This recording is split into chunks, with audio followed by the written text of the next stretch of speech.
আর YouTube channel থেকে আমি টাকা তুললাম ডাচ বাংলা ব্যাংকে গিয়ে। সম্মানিত দর্শক, আসসালামু আলাইকুম। আমি ফাতেমা বলছি নারায়ণগঞ্জ থেকে। সবাইকে ওয়েলকাম জানিয়ে শুরু করছি নতুন আরও একটি লাইফস্টাইল ব্লগিং ভিডিও। আশা করছি সম্পূর্ণ ভিডিওটি শেষ পর্যন্ত দেখবেন ইনশাআল্লাহ। ভিডিওটি আপনাদের কাছে ভালো লাগবে। পেমেন্টটা আমি কোন চ্যানেল থেকে কিভাবে উঠালাম সবই শেয়ার করব। তো এটা হচ্ছে সকালের ভিডিও। সকালে আমরা হচ্ছে তন্দুর রুটি দিয়ে আর ভাজি দিয়ে হচ্ছে সকালের নাস্তা খাওয়া হয়েছিল। তো এই যে আমার মেয়ে হচ্ছে বেড়ে দিতেছে আপনার ভাইয়াকে, আর সাইফুল কলেজে চলে যাবে ওকে। আর পরে অবশ্য আমরা খাওয়া দাওয়া করে নিব। তো এগুলো হচ্ছে গরম গরম খেতে অনেক ভালো লাগে ভাজির সাথে কিন্তু। তো মাঝে মাঝে কিন্তু আমাদের কিনা নাস্তাটা খাওয়া হয়, বিশেষ করে এই মানে তন্দুর রুটিটা। এটা খাওয়া খুবই ভালোটা, তেল টেল নাই, স্বাস্থ্যসম্মত এই খাবারটা। কিন্তু এরকম তো আমরা বাসায় বানাই না, তো এটা খেতে অনেক ভালো লাগে। যাই হোক, মাঝে মাঝে আমরা এনে খাই। সকালের নাস্তা বাসায় সবসময় এক ধরনের ভালো লাগে না, তো এক এক সময় এক এক আইটেমই ভালো লাগে, যেমন ভুয়া ভাত রান্না, রুটি, পরোটা। তো এইভাবে করে খাওয়া হয়, কিনাটাও খাওয়া হয়, আমাদের সব কিছু মিক্স করি আমরা খাই। নুডলসও রান্না করে মাঝে মাঝে খাওয়া হয়, ভাত থাকলে সেটাও খাওয়া হয়। তো এইভাবে করে সকালের নাস্তা খাওয়া হয়ে যায়। বারান্দাতে আসলাম নাস্তা শেষ করে চা খাবো, আর এখন বসে পড়েছি সেলাই কাজ করার জন্য।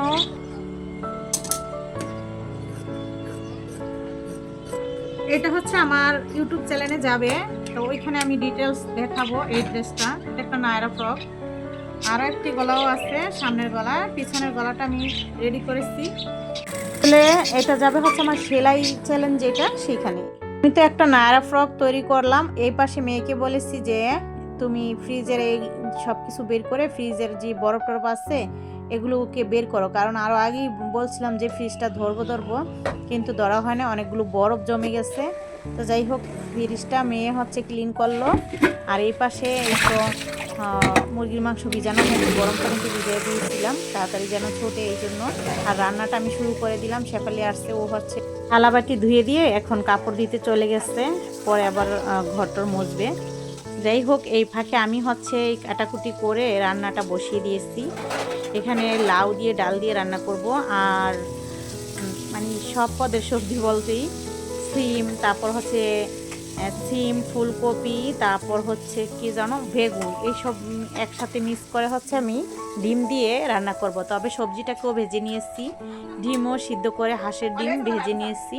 আপনার ভাইয়া হচ্ছে মুরগির গোস্ত খাবে না, তো ডিমটা সে পছন্দ করে, যার কারণে। তো ওই পাশে তো ডালটা সিদ্ধ হয়ে গেছে, গোটা দেওয়ার পর আমি ওখানে দিয়ে দিলাম লাউটা। এখন হচ্ছে ঢাকনা দিয়ে ডেকে দিলাম যেন সিদ্ধ হয়ে যায়। তারপর হচ্ছে এই যে এখানে পেঁয়াজটাও হয়ে গেছে, তারপর এখানে দিয়ে দিলাম হচ্ছে তেজপাতা। ওই যে মাছের মানে ডিম যে রান্না করবো সেটা, অবশ্য আজকে মাছ রান্না করবো না।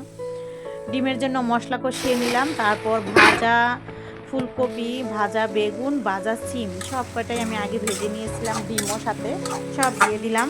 যত ভাজা দিয়ে এখন আমি পানি দিয়ে দিব, ঝোলের পানিটা দিয়ে অল্প পরিমাণে পানি দিতে হবে, কারণ সবগুলো ভাজা, এগুলো বেশি সময় করে রান্না করতে হবে না, রান্না করলে খেতে ভালো লাগবে না। অল্প আছে, অল্প পানি দিয়ে রান্নাটা করতে হবে। তো এই জন্য আমি একটু কষিয়ে নিয়েই তারপর আবার পানি দিয়ে তরকারিটা শর্টকাটে রান্না করে শেষ করে নিয়েছিলাম। ওই পাশে হচ্ছে আমি ওই ডালটা বাগার দিব, লাউ ডালটা। এই পাশে আমি তরকারিটা যেহেতু নামিয়ে এসেছি, তো চিকেনগুলো ভাজতে দিয়ে দিচ্ছি, ভেজে রান্না করবো আর কি, যেহেতু এটা ফার্মের মোরগ। তো যাই হোক, এইভাবে করে ভাজতে থাকবো। আর ওই পাশে আবার ডাইনিং টেবিল, তারপর হচ্ছে ক্লিন করে নিতে হবে, থালাবাটি রাখবো।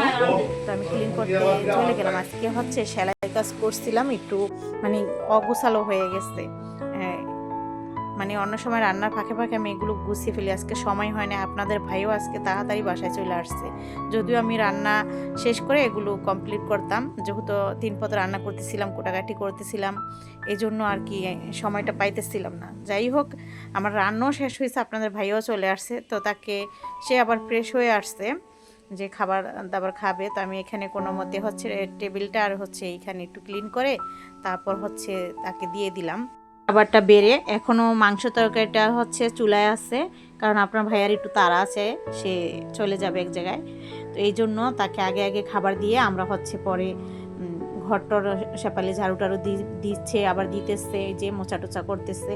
তারপর অবশ্য আমরা খাওয়া দাওয়া শেষ করে সেগুলো তো অফ ক্যামেরায় করে নিয়ে তারপর মার্কেটে চলে গেলাম। ওই যে বললাম যে আমার ইউটিউব চ্যানেল থেকে আমি টাকা আর কি উইথড্র করেছি, তো এই যে টাকা তুলে নিলাম। আর টাকা হাতে পেলে সবারই ভালো লাগে, তাই না? কিন্তু কত দিন তিল তিল করে এই টাকাটা পেলাম সেটা তো আর জানেন। অনেকে ভাববে যে মাসে মাসে মনে হয় পায়, আসলে বিষয়টা এরকম না। আর এই টাকাটা পেয়েছি হচ্ছে আমি আমার সেলাই চ্যানেল, সেইখান থেকে সেই চ্যানেলের আর কি পেমেন্ট। এটা আমি রান্নার চ্যানেলে যেহেতু ব্লগ বানাই এই জন্য শেয়ার করেছি আপনাদের সাথে। অনেকেই ভাবতে পারেন যে আপার তো মনিটাইজই হয় না, তো কিভাবে করলো, তো এই জন্য আর কি বললাম যে বলবো সবই আপনাদের সাথে। তো যাই হোক, অনেক কেনাকাটাও করেছি। এখানে আবার চুলা কিনা হইতেছে, এটা ভাবির চুলা কিনা হয়েছিল, আসলে সেই ভিডিওটা আপনাদের সাথে শেয়ার করছি। তবে আজকে যে আমি কেনাকাটা করেছি অন্য জি, তো সেইগুলো একটু সারপ্রাইজ হিসাবেই থাকুক, কালকে সেটা আপনাদের সাথে মজা করে দেখাবো। তো দেখুন এই চুলাটা কিন্তু খুবই ভালো ছিল, ঘাজি কোম্পানির ভিতরে চুলাটা। তারপর হচ্ছে আরিপেল টপ, আর ভালো লাগছে আর কি। তবে আমার তো চুলা আছে, আমি আর কিনিনি, ভাবির লাগবে। তো ভাবি অবশ্য দেখতেছিল, দেখার পর এই চুলাটা কিনে এনেছিল। যাই হোক, সেই ভিডিওটা আপনাদের সাথে শেয়ার করে ফেললাম। আর আমি যে যা যা কিনলাম ওই যে বললাম আপনাদের সাথে, সেগুলো আগামী দিন শেয়ার করব। ভিডিও বড় হয়ে যাবে আর আপনারা দেখেও মজা পাবেন না, যার কারণে সবাই ভালো থাকবেন। আবারও নতুন ভিডিও নিয়ে আপনাদের মাঝে চলে আসব।